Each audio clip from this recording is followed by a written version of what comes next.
Türkmenistan yönetiminin pratiklerini eleştirenler, özellikle kendi hayatları içerisinde çeşitli zorluklar yaşayan insanların yapmış olduğu eleştiri ve talepler, farklı siyasi fikirler ya da farklı siyasi aktörler Türkmenistan yönetiminin çeşitli mecralarda, hatta Türkmenistan dışındaki ülkelerde bile baskılarıyla sonuçlanıyor. Keyfi olarak tutulan insanlar, zorla kaybettirilenler, kendilerinden hiçbir şekilde haber alınamayanlar, yargısız infazlar, cezaevinde kötü muameleden dolayı ölümler, işkence ve kötü muamele gibi birçok suçun işlendiğini biliyoruz.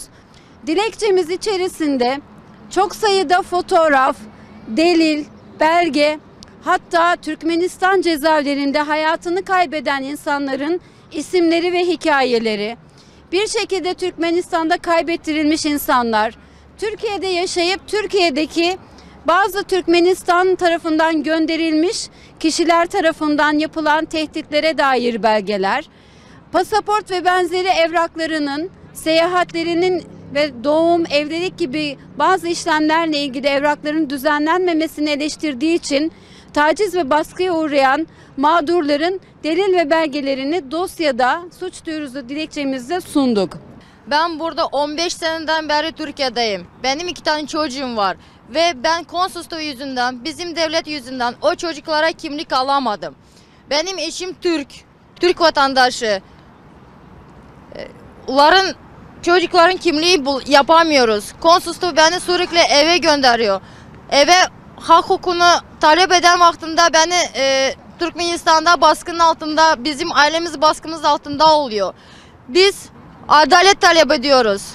Çocuklarımıza, benim bu kadar bir sürü insan, kadınlar var benim duruma düşen. Haklarımızı istiyoruz. Haklarımızı istiyoruz. Men bu çıkış etmek bilen, yani söz sözlemek bilen Türkmenistan'ın hava menzilinde Türkmenistan halkına döredilen kıyınçılıklar var adı. O gurrun vermekçe. Yani benim özüm 2016 yılda Türkiye hükümetine, Türkiye devletine qaytmak için bilet alanımda o aeroportta pasportun falşivi, orijinal değil. Ya adını ütköttün mü, familyanı ütköttün mü deyip dürlü bahanalarla iza qaytarıldım.